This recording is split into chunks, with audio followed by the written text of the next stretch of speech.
Shalom, selamat pagi jemaat yang terkasih di dalam Tuhan Yesus Kristus. Selamat berjumpa kembali walaupun masih tetap melalui online. Bersyukur Tuhan memberi kita kesempatan pada pagi hari ini untuk kita bersama-sama bersekutu bersamanya, bersama saudara-saudara seiman.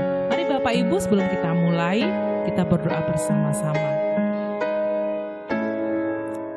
Bapa kami yang di surga, kami bersyukur buat pagi hari ini. Terima kasih untuk waktu dan kesempatan yang Tuhan beri. Kami mau memuji Engkau, kami mau menyembah Engkau, kami mau melayani Engkau ya Bapa. Kami mau menaikkan doa kami, permohonan kami, kami mau menaikkan ucapan syukur kami. Karena Engkau baik dalam kehidupan kami, karena Engkau begitu mengasihi hidup kami. Karena kami sadar Tuhan, kami boleh ada sebagaimana kami ada saat ini. Itu semua karena kebaikan dan anugerah Tuhan. Kami kembalikan hormat, syukur, pujian, dan kemuliaan hanya bagi Engkau ya Bapa. Kami mengasihi Engkau Tuhan. Terima kasih untuk kasih-Mu. Di dalam nama Tuhan Yesus. Amin.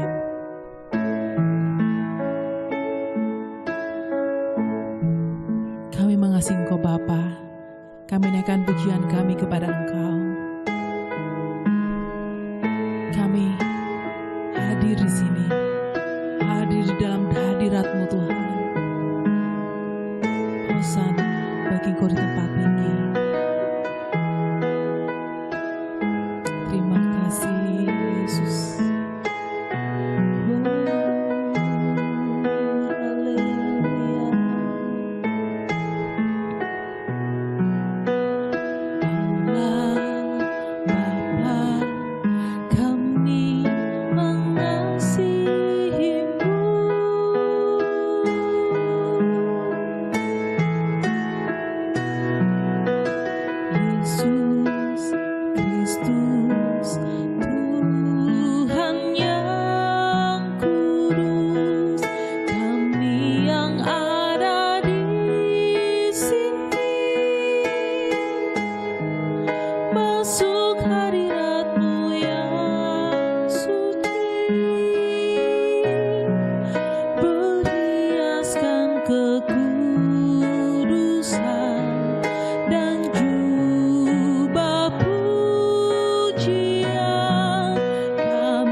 setia Yesus, Kau luar biasa, tiada seperti-Mu, Jesus.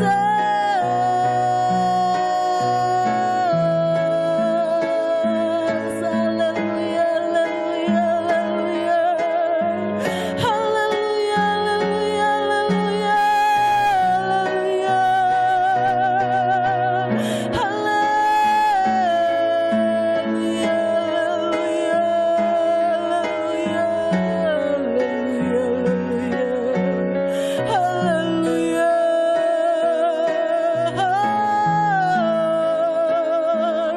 syukur Tuhan, syukur. Terima kasih Yesus, terima kasih. Terima kasih Yesus, Kau mengasihi kami. Terima kasih Tuhan, terima kasih Yesus. Terima kasih Tuhan Yesus. Kami sadar Tuhan pagi hari ini, kalau kami boleh ada sebagaimana kami ada, itu semua akan anugerah Engkau Bapa. Kami menghampiri-Mu pagi ini Tuhan dengan kerendahan hati kami, bukan dengan kekuatan kami ya Bapa. Kami datang kepadamu Tuhan, bukan dengan kekuatan kami, bukan dengan apa yang kami miliki Tuhan. Kami datang kepadamu Tuhan dengan kerinduan kami. Kami haus, puaskan kami Tuhan, sirami hati kami. Oh Yesus Tuhan, Kau tahu Bapa, kami diciptakan untuk kami menyembah Engkau. Kami diciptakan untuk kami memuji Engkau Tuhan. Terima kasih Tuhan. Terima kasih Yesus. Kami bawa pujian kami Bapa. Ini kami ya Bapa. Kami mau terus menjadi penyembah-penyembah Engkau di dalam roh dan kebenaran.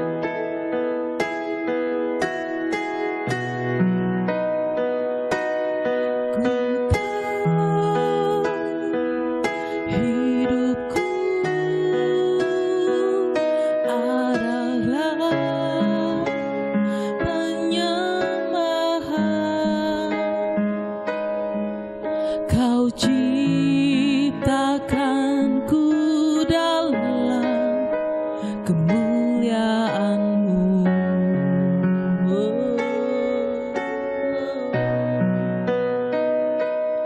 Ku tahu hidupku berharga di mata-Mu. Segenap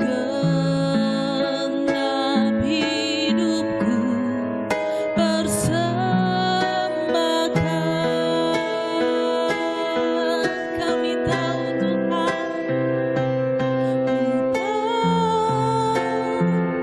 hidupku adalah penyembahan. Kau ciptakanku dalam kemuliaan-Mu.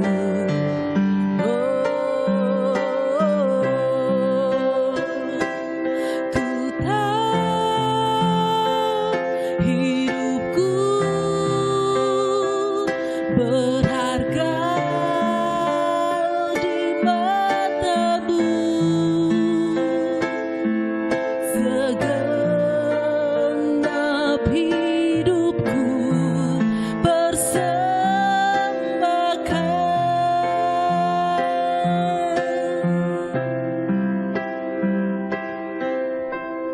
Pujian dan syukurku ku bawa padamu.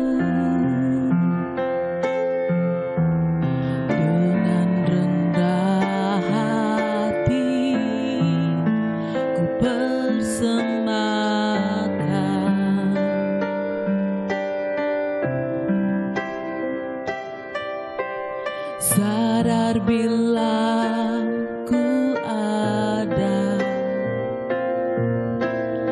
hanya karena anugerah, bukan karena kekuatanku. Benar Tuhan, ku tahu hidupku adalah penyembahan.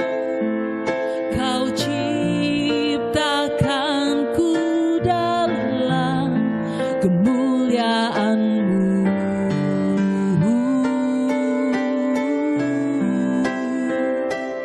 Ku tahu hidupku berharga di mata-Mu. Segenap hidupku bersama Kau.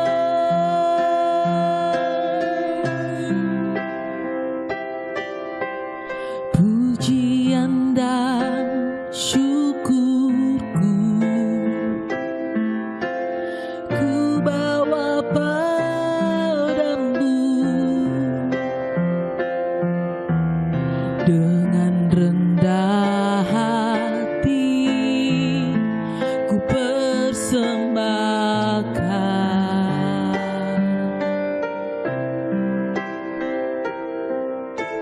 Sadar bila ku ada hanya karena anugerah, bukan karena kekuatanku. Ini kami ya Bapa. Ku tahu hidupku adalah penyembahan. Kau ciptakanku dalam kemuliaan-Mu.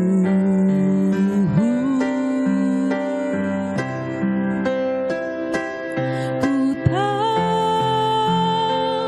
hidupku berharga di mata-Mu. Segenap hidupku bersama Kau.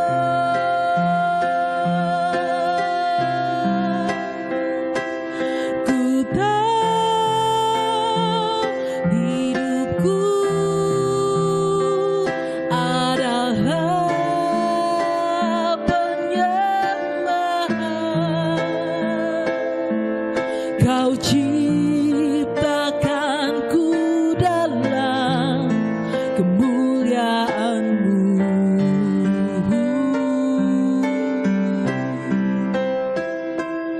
Ku tahu hidupku berharga di mata-Mu. Segenap hidupku bersama Kau.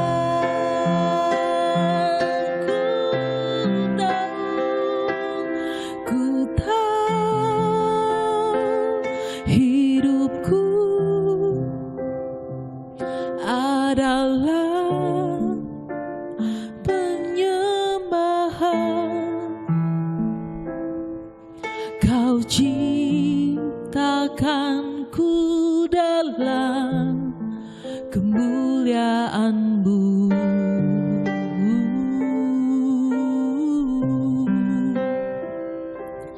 Ku tahu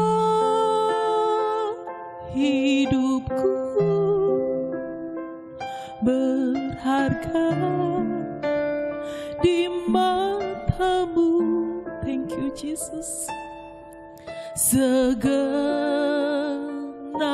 hidupku bersembahkan.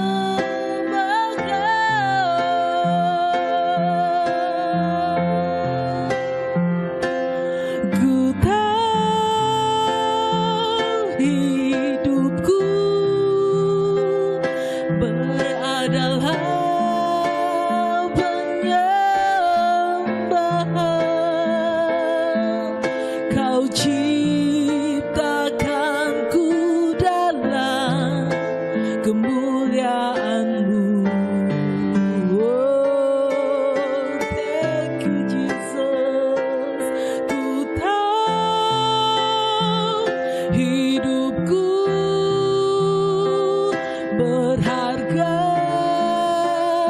di mata-Mu. Segenap hidupku bersembahkan.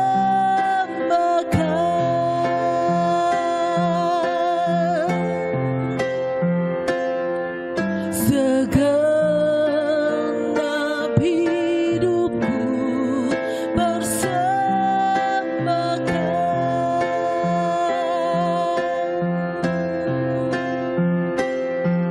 Segenap hidupku bersembahkan.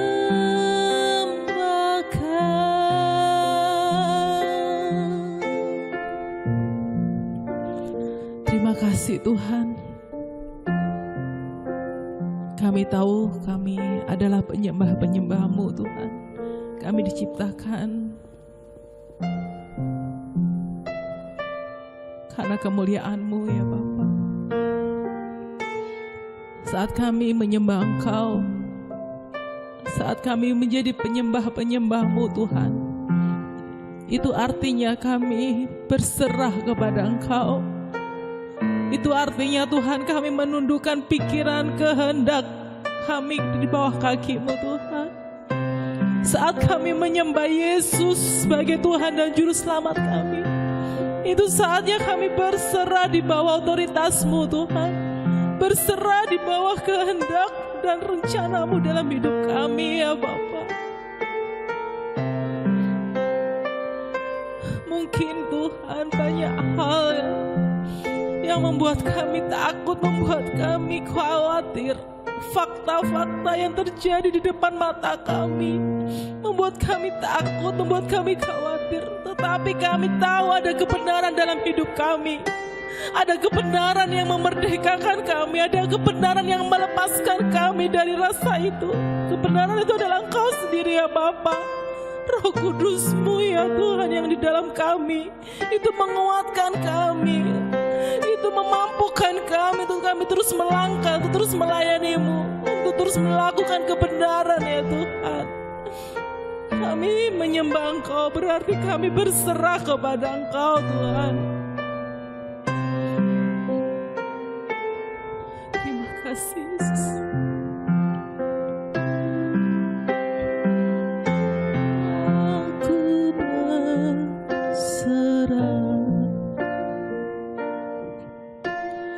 Aku berserah pada Yesus Juru Selamat. Aku berserah, kami berserah Yesus. Aku berserah, aku berserah pada Yesus Juru Selamat. Aku berserah.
berserah.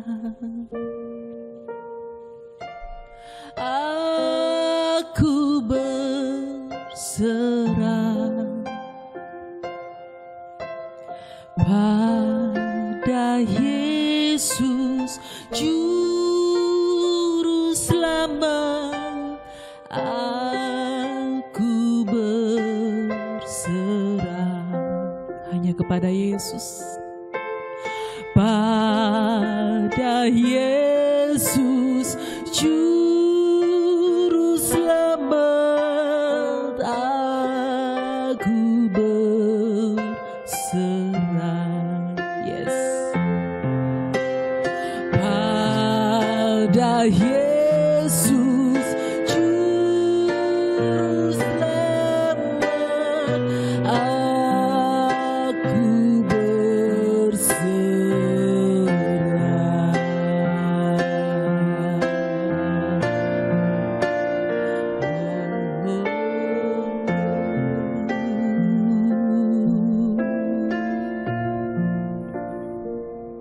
Ini kami Bapa, setiap pribadi.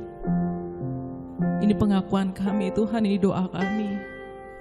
Kami berserah kepada Engkau. Kami mau terus berharap hanya kepada Tuhan. Biarlah mata kami, seluruh keberadaan hidup kami, fokus memandang Engkau ya Bapa.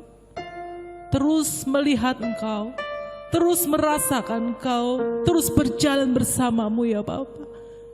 Dunia boleh bergoncang, dunia boleh bergoyang, tetapi Tuhan, Engkau tetap sampai selama-lamanya. Engkau kekal kasih dan kuasa-Mu, tidak pernah berubah dalam hidup kami ya Bapa. Kami bersyukur Engkau mengasihi kami. Kami bersyukur kami berharga di hadapan Engkau ya Bapa. Kami mau terus memuji menyembah Engkau. Kami mau terus hidup di dalam kebenaran-Mu ya Tuhan. Terima kasih Tuhan. Pagi hari ini kami siapkan hati kami untuk diisi oleh kebenaran firman-Mu. Kami rendahkan hati kami Tuhan. Kami siap ditegur, kami siap dikoreksi. Kami siap menjadi pribadi yang lebih baik lagi. Pribadi yang berkenan di hadapan Tuhan. Pribadi yang menyukakan hati Tuhan. Terima kasih Tuhan. Kami percaya Engkau bertata di atas pujian dan penyembahan kami. Segala puji, segala hormat hanya bagi nama Tuhan. Tuhan sudah memberkati kami. Tuhan sudah memulihkan kami. Tuhan sudah menyembuhkan kami. Tuhan sudah menguatkan kami. Terima kasih Roh Kudus. Terima kasih untuk waktu dan kesempatan ini. Kami serahkan hamba-Mu yang ambil bagian dalam pelayanan ini. Apapun yang telah dipersiapkan, Tuhan sempurnakan. Di dalam nama Tuhan Yesus Kristus, kami mengucap syukur dan kami telah berdoa. Amin. Shalom, selamat pagi, salam sejahtera bagi kita semuanya. Apa kabar teman-teman semua? Semoga semuanya sehat semua. Ya, begitu juga dengan saya yang saat ini sudah bisa beraktivitas kembali, di mana 2 minggu yang lalu saya dinyatakan positif COVID, dan itu merupakan satu hal yang Tuhan izinkan terjadi buat hidup saya. Ya, saya suka menolong orang untuk memberikan suggestion ataupun advice untuk berobat COVID, tapi saya sendiri bisa kena ya. Padahal sudah luar biasa, vitamin, vaksin semuanya sudah saya lakukan, tapi Tuhan izinkan tetap kena. Dan saya percaya itu semuanya atas kasih karunia Tuhan, sehingga saya bisa sampai saat ini saya bisa untuk dapat beraktivitas kembali. Terima kasih buat doa-doanya semuanya, yang buat teman-teman yang tahu bahwa saya COVID ya.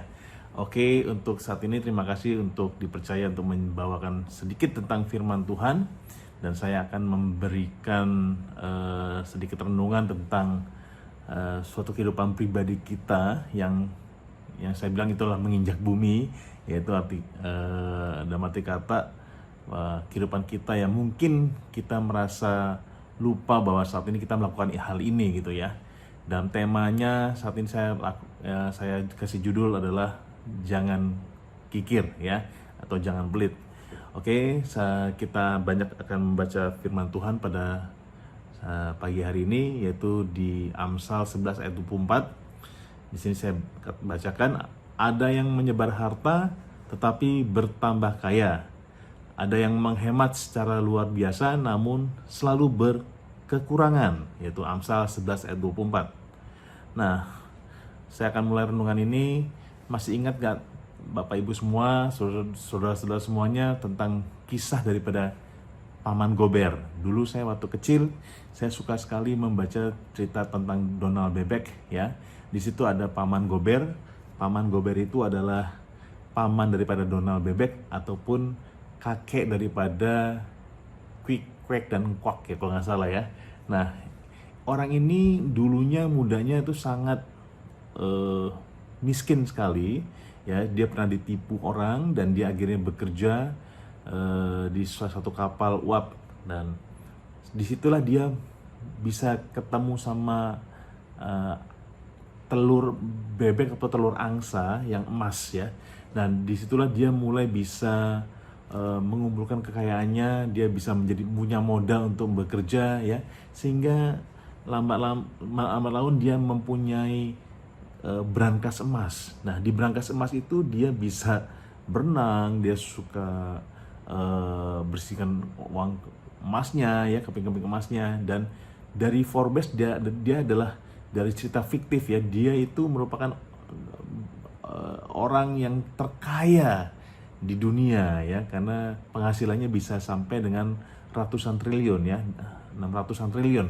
Nah, di situ orang itu sangat-sangat kikir sekali ya, sangat kaya tapi sangat kikir. Bahkan untuk cucunya ataupun kepada ponakannya Donald Bebek, dia sangat pelit ya. Mungkin saja kalau diminta dosanya juga nggak akan dikasih karena saking pelitnya ya. Itu yang pertama. Dan yang saya kasih cerita lagi, yang kedua adalah ada orang kaya yang dari muda sangat hemat sekali, sehingga dia bisa dibilang kikir atau pelit ya. Nah, sampai dengan dia beli mobil pun, sampai dia mampu tapi dia nggak mau membeli mobil, sampai dia mampu tapi dia juga tidak bisa membeli rumah ya. Nah, itu pada suatu saat dia sakit dan akhirnya dia meninggal. Nah, pada saat dia meninggal itu akhirnya kekayaan itu jatuh kepada orang-orang dekatnya pasti kan, kepada istrinya, kepada anaknya ya, bahkan kepada cucunya mungkin. Nah, itu menandakan bahwa dia tidak bisa menikmati hidupnya, dia tidak bisa menikmati berkat yang telah Tuhan berikan pada dia. Kenapa bisa begitu? Karena semasa hidupnya dia terlalu kaya sehingga terlalu hemat gitu loh, sehingga itu membuat dia menjadi nggak rela untuk mengeluarkan uangnya. Bahkan mungkin untuk kesehatannya dia nggak mau, mungkin check up dia tidak mau check up, sehingga dia tidak tahu bahwa dia sakit. Nah, itu yang kedua. Dan yang ketiga adalah orang yang sederhana tapi dia selalu murah hati ya, dia bisa memberi pada orang lain.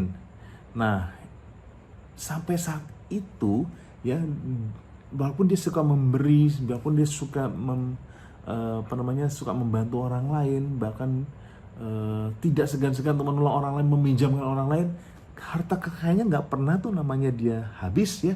Harta kekayaannya malah terus bertambah dan bertambah terus ya. Itu yang menjadi kebalikan daripada kisah nomor 2 yang tadi saya ceritakan tadi. Dan yang cerita nomor berikutnya adalah nomor 4 adalah ada orang Kristen ya, karena kebetulan kita orang Kristen, jadi saya memberikan contoh langsung saja kepada orang Kristen ya. Dia setiap hari bisa berbicara tentang kasih. Kita harus saling mengasihi, kita harus saling menghormati, kita harus yang memberikan suatu petunjuk untuk memberikan kasih kita kepada orang lain. Tetapi pada saat dia diminta tolong teman dekatnya, diminta tolong saudara-saudara dekatnya, dia tidak sepeser pun memberi, atau dia memberi dengan sangat yang di luar kewajaran lah ya, sangat kecil mungkin ya, padahal dia bisa memberi lebih. Nah, itu menandakan bahwa orang ini hanya omong doang ya. Dia ngomongin kasih, kita harus memberikan kita memberikan hati kita yang penuh kasih kepada orang lain, tapi dia sendiri tidak menunjukkan perbuatan kasihnya. Ya, itulah yang akan kita renungkan sama-sama, bahwa firman Tuhan pada saat ini, atau ayat yang saat ini yang telah saya bacakan tadi, itu berbicara mengenai karakter pelit ya. mengingatkan kita untuk fakta-fakta kehidupan yang telah kita lalui ya. Mungkin juga terjadi pada kehidupan keluarga kita. Nah, itu hanya teman-teman sendiri yang bisa menilainya ya. Oke, sebelumnya kita harus tahu bahwa definisi daripada kata hemat dan kata pelit menurut Kamus Besar Bahasa Indonesia KBBI, bahwa hemat itu adalah berhati-hati dalam mengelola keuangan ya, cermat dan juga tidak boros. Sedangkan kikir adalah jika terlalu hemat, maka dalam menggunakan harta bendanya itu disebut dengan kikir. Nah, itu. Nah, kikir itu sangat dosa ya. Dan orang lebih mencintai hartanya ya, dan orang lebih mencintai uangnya. Nah, itu makanya dia tidak mau memberi ya, tidak mau mengeluarkan hartanya untuk orang lain, untuk membantu orang lain ya. Dia tidak bisa membagi untuk sesama, dan dia rela mempersulit hidupnya asal hartanya tidak menjadi kurang. Nah, itu dia ya. Nggak apa-apa lah gue sulit, gue nggak usah makan ini, gue usah beli makanan vitamin yang baik-baik ya, karena saya sayang sama uang saya, takut uang saya habis. Nah, itu adalah orang kikir atau orang pelit. Nah, penulis Amsal rupanya sudah mengamati ada fenomena yang cukup aneh terjadi pada masa itu. Ya, ini ada orang yang bertambah kaya sementara ia gemar menyebar harta atau dikatakan tidak pelit. Namun ada pula orang yang hematnya luar biasa, tidak bisa dikatakan orang yang pelit ya, dan orang yang susah untuk memberi ya, tapi hidupnya selalu saja berkekurangan ya. Kurang inilah, kurang itulah ya. Padahal dia sudah hemat luar biasa, tapi dia tidak bisa namanya dikatakan hidup berkecukupan. Ada saja kekurangan. Nah, ungkapan bertambah kaya dan selalu berkekurangan itu mengingatkan kita pentingnya menjadi bijak dalam mempergunakan materi ya, dalam mempergunakan berkat yang telah Tuhan berikan pada kita. Tindakan bermurah hati dalam jangka panjang akan mendatangkan kebaikan ya, pastinya ya. Sedangkan pilihan untuk menjadi kikir ataupun pelit akan mendatangkan konsekuensi kedepannya pula ya. Nah, pasti dong konsekuensinya ada dengan adanya kikir ya. Kikir akibatnya hidupnya tidak baik, hidupnya menjadi tadi dibilang apa? Masih ada aja kekurangan, dan dia tidak punya teman banyak mungkin ya karena dia terlalu kikir, ya itu bisa terjadi. Kemudian bagaimana dengan hidup kita? Bagaimana dengan keluarga kita? Apakah kita punya kemurahan hati untuk memberi kepada orang lain ya, sehingga kita merasakan berkat yang luar biasa di hadapan Tuhan? Hari ini atau pagi ini kita belajar tentang satu bagian firman Tuhan yang merujuk pada tulisan Raja Salomo ya, tentang memberi ya. Seorang yang murah hati tidak akan berkekurangan hartanya dan juga menjadi miskin, tapi justru kebalikannya, dia sangat diberkati oleh Tuhan kita ya. Oke, ada beberapa pokok yang akan kita bahas. Yang pertama adalah prinsip kaya secara rohani ya. Menjadi kaya memang dambaan setiap orang. Waktu kecil kita dibilang mau jadi orang kaya, kalau udah gede kita mau jadi orang yang bisa berguna bagi nusa dan bangsa sehingga kita bisa menjadi kaya ya. Nah, itu yang prinsip yang mungkin dari kecil kita pengennya mau jadi kaya, mau punya duit banyak gitu ya. Nah, dikatakan bahwa secara duniawi seorang yang kaya adalah ketika seseorang itu mampu menumpuk dan mengumpulkan hartanya ya. Jadi dia bisa mengumpulkan harta atau menumpuk hartanya, itu dikatakan kaya. Tapi rupanya firman Tuhan mengajarkan sesuatu yang berbeda dengan arti kata kaya ya. Dikatakan di 2 Korintus 8 ayat 7, saya bacakan. Maka sekarang sama seperti kamu kaya dalam segala sesuatu, dalam iman ya, dalam perkataan dan dalam pengetahuan, dalam kesungguhan untuk membantu dan dalam kasihmu terhadap kami, demikianlah juga hendaknya kamu kaya dalam pelayanan kasih ini.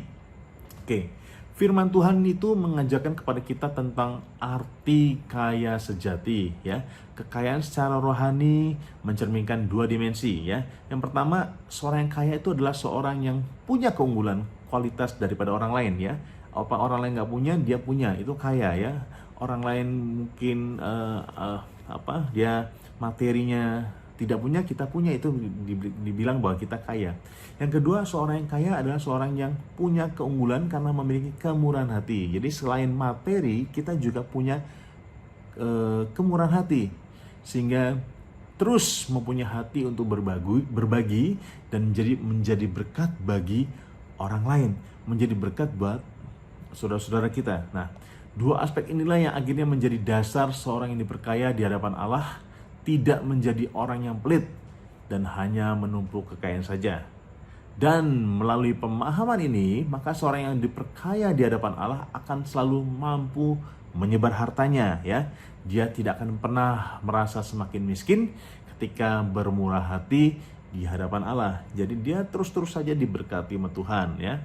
Padahal dia terus selalu memberi, ya, memberi, ya. Dia selalu menyebarkan hartanya. Nah, yang kedua adalah prinsip menyebar harta, ya. Balik lagi ke ayat yang tadi, ayat 24, bahwa ada yang menyebar harta tapi bertambah kaya, ada yang menghemat secara luar biasa namun selalu berkekurangan. Nah, itulah firman Tuhan di atas menyatakan prinsip kontradiktif terkait menyebar harta, ya, dengan menyatakan bahwa orang yang menyebar harta pasti akan bertambah kaya, dan orang yang menghemat secara luar biasa dia akan berkekurangan. Nah, seorang yang diperkaya di hadapan Allah rupanya adalah seorang yang punya karakter yang murah hati, ya, setuju ya, mau berbagi dan juga mau menjadi berkat bagi orang lain. Pastinya prinsip ini sangat berbeda dengan prinsip dunia untuk menjadi kaya. Karena apa? Karena dunia itu mengajarkan bahwa kalau kamu rajin menabung, ya, hemat, kamu pasti pangkalnya adalah kaya. Hemat pangkal kaya, rajin pangkal pandai. Nah, itu prinsip dunia berikan. Jadi kalau misalnya kita punya uang, kita harus tabung, ya. Kita harus tabung, kita saving, ya. Kemudian, ya, sebisa mungkin kita mengurangi, meminimalkan pengeluaran-pengeluaran yang mungkin kurang berguna. Nah, itu adalah kata dunia. Nah, sedangkan di sini dikatakan bahwa kita bahwa ada orang yang menyebar harta tapi bertambah kaya. Betul. Jadi ada orang yang harus saving, ya tetap dong harus saving, ya. Kita kan punya masa depan pastinya. Kita nggak bisa habiskan foya-foya begitu. Nah, tetapi maksudnya di sini adalah kita tuh sampai lupa memberi kepada orang lain. Itu yang sangat-sangat berbahaya, ya. Tuhan nggak mau tidak mau itu, ya. Ada orang yang menjadi kaya, seseorang akan mengumpulkan harta, uang, kekayaan sebanyak-banyaknya, dan sebisa mungkin mengurangi atau bahkan meniadakan pengeluaran. Nah, ini seperti Paman Gober tadi, ya.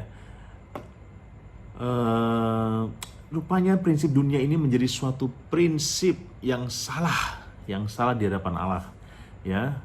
Bukanlah sebab orang yang diperkaya di hadapan Allah bukanlah orang yang pelit, ya, egois dan juga menumpuk harta.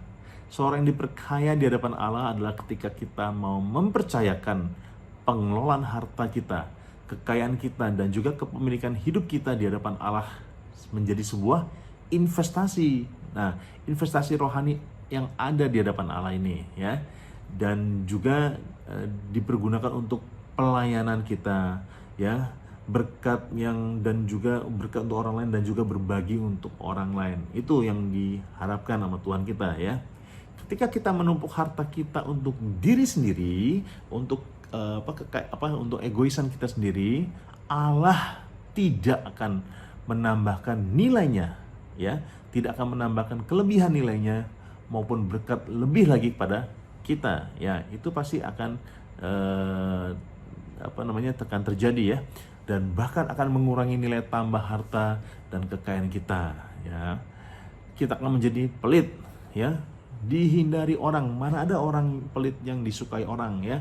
Bahkan tadi saya bilang dosanya aja mungkin tidak dikasih, ya. Diminta pasti tidak akan dikasih, saking pelitnya, ya. tidak bisa bersosialisasi ya. Mungkin di kampungnya juga dia terkenal sangat pelit ya. Kita kan kalau di mana-mana pasti kan terkenal adalah baunya kita, wanginya kita tidak dikasih tahu, tidak menyebar kemana-mana ya. Arti kata kebaikan kita mungkin agak susah untuk dikasih tahu orang. Orang-orang juga mungkin agak tidak terlalu bombastis lah kebaikan kita. Tapi kalau kita ada keburukan pasti di kampung itu kita pasti dijelek-jelekan, dicemooh ya. Tapi kita mempunyai harta dan dipersembahkan menjadi alat pelayanan dan alat berkat. Tuhan akan menjadikannya sebagai investasi yang semakin lama semakin mempunyai nilai lebih di hadapan Allah dan juga manusia. Tidak hanya berguna bagi orang lain dan pelayanan Tuhan, tapi Tuhan juga akan menambah-nambahkannya sehingga kita tidak pernah kekurangan. Amin. Dalam segala hal, baik hal jasmania, karena Allah menjamin kebutuhan kita ya, karena Allah menjamin kebutuhan kita. Tetapi dalam hal-hal rohaniah, karena Allah menjadikan kita lebih berkualitas dan diperkenan di hadapannya ya. Seperti firman Tuhan dalam Amsal 3:9-10 ya. Oke, saya bacakan saja. Muliakanlah Tuhan dengan hartamu dan dengan hasil pertama dari segala penghasilanmu, maka lumbung-lumbungmu akan diisi penuh sampai melimpah-limpah, dan bejana pemerahanmu akan meluap dengan air buah anggurnya. Selain itu kita buka juga di 1 Timotius 6 ayat 17-19. Peringatkanlah kepada orang-orang kaya di dunia ini agar mereka jangan tinggi hati dan jangan berharap pada sesuatu yang tak tentu seperti kekayaan, melainkan kepada Allah yang dalam kekayaannya memberikan kepada kita segala sesuatu untuk dinikmati. Peringatkanlah agar mereka itu berbuat baik, menjadi kaya dalam kebajikan, suka memberi dan membagi, dan dengan demikian mengumpulkan suatu harta sebagai dasar yang baik bagi dirinya di waktu yang akan datang untuk mencapai hidup yang sebenarnya ya. Jadilah kaya yang sesungguhnya di hadapan Allah ya. Jadilah kaya sesungguhnya di hadapan Allah, yaitu kiranya Tuhan diperkenan melalui kehidupan kita ya, untuk dalam pelayanan kita ya, berbagi dengan sesama kita dan menjadi berkat bagi orang lain. Baik, untuk yang berikutnya adalah yang ketiga adalah janganlah kita menjadi pelit ya. Sesuai dengan judul khotbah saya tadi, firman Tuhan lagi menyatakan bahwa ada yang menghemat secara luar biasa namun selalu berkekurangan. Baik lagi kita ya. Firman Tuhan di atas mengajarkan tentang pengelolaan harta. Ingat bahwa kita adalah pengelola ya. Kalau dihabiskan juga salah juga ya, karena kita adalah pengelola ya. Tapi ingat, kita adalah pengelola bukan pengumpul ya. Mengapa firman Tuhan itu katakan kita salah apabila hanya berpikir menghemat harta dan menumpuk harta semata-mata? Nah, kita buka di Yakobus 5 ayat 1-3. Jadi sekarang hai kamu orang-orang kaya, menangislah dan merataplah atas sengsara yang akan menimpa kamu. Kekayaanmu sudah busuk, pakaianmu telah dimakan ngengat, emas dan perakmu sudah berkarat, dan karatnya akan menjadi saksian terhadap kamu dan akan memakan dagingmu seperti api. Kamu telah mengumpulkan harta pada hari-hari yang sedang berakhir ya. Di sini firman Tuhan memastikan bahwa sesungguhnya harta dan juga kekayaan duniawi yang dipergunakan untuk kesenangan pribadi ternyata tidak dapat menjamin kehidupan kita ya. Tidak dapat pula menjadi jaminan kebahagiaan kita ya. Harta dan kekayaan seseorang pasti akan habis ya. Maka dibilang adalah barang habis pakai ya. Apakah kau bisa bawa hartamu sampai di liang kubur? Itu tidak. Waktunya sangat singkat ya. Tidak berguna dan menjadi sia-sia ketika Tuhan mengizinkan peristiwa buruk terjadi pada kita. Yang tadi seperti yang contoh yang pertama saya berikan tadi. Contoh yang kedua, bahwa ada orang yang menghemat sekali, mengumpulkan hartanya sekali, tapi tidak, suatu saat dia meninggal ya. Akhirnya apa? Dia tidak bisa menikmati hidupnya ya. Dia sudah susah-susah mengumpulkan ya, tapi ternyata dia meninggal. Dia tidak bisa merasakan tuh namanya punya rumah enak ya, punya mobil enak ya, nggak bisa karena dia terlalu berhemat. Jadi peristiwa buruk itu bisa terjadi dalam hidup kita ya. Ya sakit, bangkrut, ya musibah, ya kehilangan ataupun peristiwa apapun. Firman Tuhan juga mengingatkan bahwa harta dan kekayaan adalah anugerah ya. Ya, kasih karunia yang dititipkan Tuhan ya bagi kita untuk menjalankan misinya di dunia ini, yaitu menjadi berkat dan juga memberkati orang lain. Oleh karenanya, mengelola harta dan kekayaan di hadapan Allah bukanlah dengan cara menghemat ya.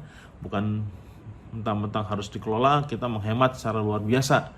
Ya, firman Tuhan tetap menegaskan bahwa berbagi berkat dan menyediakan harta kekayaan kita untuk pelayanan Tuhan menjadi suatu hal yang baik di hadapan Tuhan ya, bahkan mungkin terbaik di hadapan Tuhan. Siapa menaruh belas kasihan kepada orang yang lemah ya, memiutangi Tuhan yang akan membalas perbuatannya itu ya. Amsal 19 ayat 17. Siapa menaruh belas kasihan kepada orang yang lemah, memiutangi Tuhan yang akan membalas perbuatannya itu, yaitu di Amsal 19 ayat 17. Nah, mungkin saya akan memberikan kesaksian sedikit mengenai masalah ayat ini ya. Salah satu doa saya setiap hari adalah, Tuhan berkati aku, berkati saya Tuhan supaya saya bisa memberkati orang lain. Nah, itu doa saya. Saya tidak pernah namanya minta, Tuhan saya ingin kaya, Tuhan saya ingin itu, saya ingin ini. Dan saya cuma cukup, Tuhan saya ingin menjadi berkat bagi orang lain. Biar kiranya Engkau berkati hamba-Mu ini ya, dan bisa menjadi saluran berkat bagi orang lain. Nah, karena apa? Karena saya banyak belajar betul tentang arti kata terima kasih. Kita berterima dan kita mengasihi, itu namanya terima kasih. Nah, sehingga pada suatu saat karena doa saya seperti itu, saya ini pernah melihat bertemu dengan seorang yang mungkin teman-teman suka lihat, yang kalau kita jalan ada boneka-boneka itu ya, badut-badut itu ya. Itu kan suatu saat saya ke Pondok Indah, saya lewati di pinggir jalan ada badut letih lesu ya di jalan, sama seperti sama dengan anaknya, ya anak kecilnya. Saya tidak tahu itu anaknya atau anak pinjaman atau apa. Yang pasti pada saat itu saya sudah jalan melewati dia selama beberapa meter lah ya, ratus meter. Tiba-tiba Tuhan langsung mengatakan kepada saya, stop, jangan lanjut, tolong balik lagi, mundur, kamu mundur, berikan badut itu uang sebesar, kalau nggak salah saya bilang 100.000 ya, 100.000. 50.000. Nah, saya bilang, Tuhan banyak sekali ngasih 50.000. Nah, sudah lakukan aja, kata Tuhan ya. Saya yakin percaya itu suara Roh Kudus yang ada pada saya pada saat itu. Nah, saya kasih sama dia, saya buka kaca, saya bilang, Tuhan berkati ya, Mas ini 50.000 apa? Saya pastikan bahwa saya ngomong bahwa itu 50.000 karena takutnya dia menyangka itu 5.000 atau 10.000 sehingga dia menjadi gampang, maksudnya jadi ngegampangin dan akhirnya hilang gitu ya. Oh, terima kasih Pak, terima kasih. Nah, udah saya lalui dan puji Tuhan saya sudah menjadi saluran berkat. Nah, beberapa saat setelah itu ya Tuhan itu luar biasa ya. Jadi ada aja yang cara Tuhan bekerja. Jadi tiba-tiba saya mendapatkan uang yang lebih banyak daripada itu ya. Arti kata saya bisa mendapatkan berkat yang luar biasa lebih daripada itu ya. Yang tadinya 50.000 bahkan bisa berkali-kali lipat, lebih lagi dan lebih lagi ya. Nah, itu kejadian pertama. Dan kejadian kedua sama juga. Jadi saya disentul setelah saya pulang dari aktivitas olahraga golf di situ, tiba-tiba saya lewat, ada orang yang apa namanya kontra, yang maksudnya apa namanya tidak sejalan tapi beda arah gitu ya. Begitu saya lewat, saya cuma lihatnya sepintas saya, tiba-tiba Tuhan bilang stop, putar balik katanya. Nah, putar balik, keluarkan uangmu 300.000, padahal uang saya di dompet cuma 400.000 dan saya harus mengeluarkan 300.000. Saya bilang, Tuhan, wah saya harus ngambil ATM lagi nih kalau kayak gini nih caranya. Saya bilang, wah kalau takutnya kan kalau ada apa-apa di jalan saya harus derek mobil apa segala macam. Ya sudah, pada saat saya ngasih 300.000 dan bener loh, Tuhan ngasih sesuatu yang lebih besar dari itu lagi ya, sangat besar. Sehingga saya bilang, nggak berapa lama dari situ loh, benar-benar nggak berapa lama. Dan saya niatnya sama sekali menolong dia, saya memberikan itu yang sudah menjadi kewajiban saya. Kata Tuhan cuma satu, itu adalah punyanya dia, 300.000-nya, tolong kamu kasih ke dia ya, jangan kurang, kata Tuhan. Ya sudah, saya 300.000 saya bilang gitu, 300.000 saya kasih. Dan dalam hitungan jam loh ya, saya nggak pernah berpikir segala macam, ada aja pasien yang ngucapin terima kasih kepada saya karena sudah selesai dengan COVID-nya, suami istri sudah sembuh, dan kasih loh kita sesuatu yang luar biasa yang harganya mungkin lebih daripada 300.000 yang saya kasih buat dia gitu loh. Nah, itu yang menjadi kesaksian saya. Dan terakhir adalah ada saya udah berpunya kenalan hamba Tuhan yang sudah lama, yang tidak teman-teman hamba Tuhan yang mungkin yang sudah lama tidak bertegur sapa.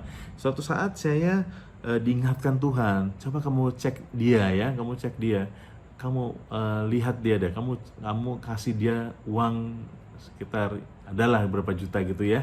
Nah, kemudian saya kasih dia dong, ya bilang cuma Pak, saya kasih ya, ini saya berusaha transfer, ini bukan dari saya, ini Tuhan nyuruh saya ngasih, bilang gitu. Saya nggak tahu kenapa, saya nggak lagi mikirin Anda, tapi kok tiba-tiba Anda ada bisikan Tuhan bilang, coba kamu cek dia. Nggak berapa lama betul, dia bilang, brother, terima kasih, ini saya hampir makan bubur ini. Makanya, tapi brother ngasih ini, waduh sangat luar biasa, sehingga saya bisa membeli perlengkapan logistik saya, dibilang gitu. Wah, itu menjadi satu kesaksian dalam hidup saya dengan adanya itu. Nah, yang saya omongin ini bukan hanya maksudnya saya mengumbar bahwa saya memberi lo, saya saya ini itu loh, kamu kok enggak gitu, enggak, bukan gitu. Yang saya inginkan dibagikan sini adalah bahwa kita harus peka terhadap suara Tuhan ya. Peka terhadap suara Tuhan artinya apa? Nah, biasakan doa seperti itu, yang kita doa yang bukan egosentris, yang Tuhan khusus berkati saya, berkati keluarga saya, nggak kayak gitu. Jadi kalau sebisa mungkin doanya adalah, Tuhan biar kiranya saya boleh menjadi berkat bagi orang lain. Wah, itu tuh luar biasa loh itu. Jadi mungkin pasti cepat sekali mungkin didengar ya gitu ya. Nah, itu yang pertama. Yang kedua, jangan kamu acukan suara-suara yang baik itu gitu loh. Jadi kalau misalnya teman-teman semuanya ada dengar suara itu pastikan bahwa itu suatu yang baik, itu adalah berasal dari Roh Kudus. Kalau misalnya dibilang beri segitu, ya segitu. Jangan teman-teman tawar-menawar, itu jangan deh, mendingan itu jangan. Udah belajar beriman aja. Tuhan pasti nggak akan punya utang sama kamu, dan dia pasti gimana ya, dia pasti akan segera bukan maksudnya kita jadi kita mau ngasih 100.000 supaya kita bisa dapat 100 juta apa enggak kayak gitu. Arti kata percaya aja, kita nggak akan kekurangan dengan kita memberikan sedikit uang kita gitu ya. Bahkan dibilang, Tuhan, kok saya kan orang nggak punya uang, justru saya harusnya dikasih. Nah, itu jangan punya sifat seperti orang yang sedikit-sedikit kayak pengemis. Arti kata maunya dikasih terus, jangan dong. Kita bagaimana caranya? Kita adalah orang yang bisa memberkati orang lain. Itu penting sekali ya. Itu yang paling penting. Nah, ingatlah dan percayalah bahwa semua itu tidak sia-sia. Tuhan senang dengan perbuatan kita, dan pasti Tuhan akan berkati kita lebih dan lebih lagi. Karena itu adalah firman Tuhan yang ngomong ya. Bukannya itu adalah pengalaman hidup, tapi enggak, itu adalah firman Tuhan ya. Jadi itu yang contoh-contoh sedikit dari saya.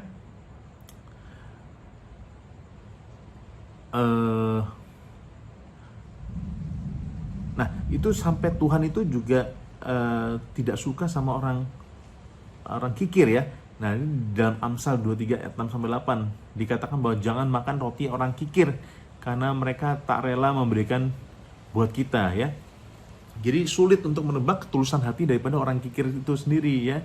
Ini orang kikir ini, mereka bisa memberi roti itu luar biasa hebatnya. Dia aja kikir, jangan-jangan dia tidak makan rotinya, tapi ngasih ke kita. Aneh kan, arti kata pasti ada something. Jadi jika masih kikir, marilah kita bertobat. Ya mungkin juga kita melupakan hal ini ya. Tapi ya sekarang kita diingatkan kembali oleh firman Tuhan. Apa gunanya kita kaya kalau kita tidak diberi tempat di kerajaan Allah? Waduh, repot sekali ya. Orang yang suka memberi hidupnya damai, tapi orang kikir jatuh takut jatuh miskin. Ya betul dong ya. Dia kikir, dia takut jatuh miskin. Dia pusing mikirin hartanya. Oke, gue mau nambah-nambah lagi nih, tapi gue nggak mau mengeluarkan uang. Ya bagaimana itu? Maka akhirnya jadi apa? Jadi stres. Stres akhirnya jadi depresi, akhirnya jadi penyakit, dan akhirnya jadi kematian. Cepat meninggal orang kikir itu ya. Terus kemudian hidup itu diatur oleh Tuhan. Semua harta kita bisa lenyap, tapi sebaiknya kita menjadi pribadi yang suka memberi. Kita harus menjadi saluran berkat dan juga bukan pengumpul berkat. Ingat, kita menjadi saluran berkat dan bukan pengumpul berkat. Nah, jika ada orang yang benar-benar membutuhkan bantuan ya sekeliling Anda, maka marilah kita memiliki hati yang tercurah untuk orang itu ya. Harta yang ada pada kita, ingat, bukan milik kita, tapi milik Tuhan Yesus. Ya, jadi jika ada seorang yang benar-benar membutuhkan sehingga ia terpaksa harus meminjam kepada kita, diapain harusnya? Dikasih bunga apa enggak? Ya enggak boleh dikasih bunga ya. Ingat, jangan sekali-sekali kita meminta bunganya. Karena apa? Karena itu menunjukkan bahwa kita tidak melaksanakan hati yang mengasihi dia ya. Penuh kasihnya mana? Tadi ngomongin kasih-kasih, tapi ternyata ngasih bunganya ya, luar biasa ya. Tuh. Nah, jadi saya tidak mengatakan bahwa kita harus memberikan semua yang minta bantuan. Nanti kata sedikit-sedikit kita kasih, tapi enggak, kita harus minta hikmat daripada Tuhan. Tuhan, ini orang ini benar-benar enggak butuh gitu ya. Tapi jangan kamu lawan, jangan engkau lawan suara hati daripada Roh Kudus itu ya. Kalau Roh Kudus bilang engkau bantu dia, ya udah, bantu aja dia, udah pasti, udah Tuhan Yesus nggak akan biarkan kita kekurangan kok, ya, kita bantu dia, oke? Terus kemudian Amsal 11 ayat 24 tadi, memberi tidak membuat kita miskin, menghemat tidak menjamin kita berkelimpahan ya. Jangan menjadikan diri kita hamba uang, tapi jadikanlah diri kita jadi hamba Tuhan ya. Renungannya adalah kita doa kepada Tuhan, jangan hanya minta berkat saja, tapi berdoa supaya kita bisa menjadi saluran berkat ya. Tuhan tidak mau kita punya mental sebagai pengemis. Tuhan meminta kita menjadi saksi Tuhan ya. Jadi mencerminkan kehidupan dari Tuhan Yesus. Tuhan Yesus itu orang yang tidak kikir ya. Begitu juga dengan Petrus itu kalau kikir dia bisa tenggelam kapalnya, dia tidak bagi-bagikan ikannya ya. Kita adalah pengelola berkat Tuhan, bukan sebagai pengumpul berkat Tuhan ya. Memberi bukan hanya untuk orang berkelebihan saja, tapi orang kekurangan juga bisa memberi ya. Hebat sekali orang yang kekurangan bisa memberi. Wah, itu luar biasa sekali, baik sekali hatinya ya. Tuhan pasti senang gitu. Ubah mindset kita, bukan sebagai peminta tapi pemberi ya. Di masa sulit ini mari kita belajar memberi. Konsepnya ingat adalah terima kasih. Anda diterima, Anda memberikan lagi. Makanya namanya terima kasih. Kalau enggak, terima ya, nggak pakai kasih. Terima, nggak pakai kasih. Jadi terima kasih, ingat ya. Jangan sampai berkat Tuhan tertahan oleh karena kita tidak bisa memberi. Ingat ya, berkat Tuhan itu tadinya mungkin dicurahkan ke kita, tapi karena kita tidak bisa memberi, jadi ya Tuhan mikir, aduh, ini gimana anakku nih kok tidak bisa memberi. Ya sudahlah, nanti di hold dulu lah berkatnya. Oke, nah oleh karena itu hemat boleh tapi jangan kikir ya. Sekelilingmu pasti ada orang yang butuh pertolongan kita ya. Ya, kita bisa cek ya saudara-saudara kita atau apa, kita harus bantu ya. Jangan sampai otak kita mempengaruhi kita, jangan sampai hukum ekonomi kita itu mempengaruhi kita. Wah, kalau kita bantu orang ini, wah kacau ini, nanti bisa nggak balik nih. Ya udah, kalau udah ngomong kayak gitu berarti ya udah susah gitu ya. Ingat, doanya orang yang kita tolong itu adalah doanya pasti bagus-bagus. Wah, biarpun kata, wah jangan dikasih, itu orangnya itu aja, pengemisnya itu aja, ya udah biarin aja. Emangnya teman-teman mau jadi pengemis ya kan? Kalau kita mau nggak kita posisi kita sama dia ya mungkin karena dia jadi pengemis karena apa? Mungkin satu, keterbatasan pendidikan dia, yang kedua tidak adanya lapangan kerja, yang ketiga ya mungkin ya enak jadi pengemis ya, bisa gampang aja. Tapi kan coba kita bandingkan, kita jadi kerja sama kita jadi pengemis, pasti kita lebih enak bekerja ya, biarpun gaji kecil-kecilan tapi yang penting bisa bekerja gitu ya. Kalau ada hatimu perintah untuk memberi, jangan kamu lawan ya, itu penting ya, karena itu pasti Roh Kudus yang berbicara. Baiklah, kira-kira itu yang saya sampaikan, bahwa intinya bahwa kita tidak boleh namanya kita hidup pelit ya. Ingat, karena salah satu dari penghalang berkat kita adalah kita terlalu pelit, artinya kita kikir ya, sehingga kita tidak bisa menjadi berkat buat orang lain. Karena Tuhan Yesus ingin kita menjadi saksinya, kita bisa memberkati orang lain. Itu yang Tuhan Yesus inginkan. Nah, jadi tolong teman-teman semuanya, mari kita belajar. Kita boleh hemat, tapi kita nggak boleh kikir ya. Mulai sekarang ini coba kita lihat kiri kanan kita. Kalau misalnya ternyata memang ada saudara kita, ada teman kita yang butuh ditolong ya, kalau misalnya dia minta pertolongan, tolong dikasih ya, dipinjamkan, ataupun kita bisa mengasih ya, kita kasih ya. Pasti saya yakin dan percaya berkat Tuhan pasti tidak akan tertutup buat Anda semuanya. Tapi justru berkat Tuhan itu menjadi tercurah buat kita semuanya. Karena ya saya sudah merasakan itu ya. Terima kasih buat berkat Tuhan yang luar biasa. Oke, terima kasih teman-teman semuanya ya. Selamat kita menerima berkat Tuhan ya.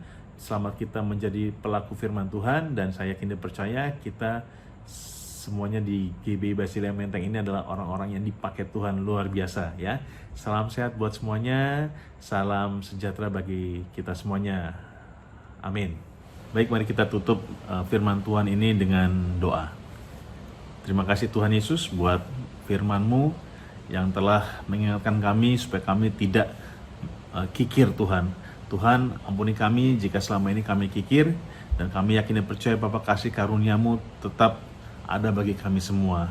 Biar kiranya Engkau berikan kami hikmat Tuhan dalam kami menjalani hidup ini, dan kiranya kami boleh menjadi berkat bagi sesama kami Tuhan Yesus.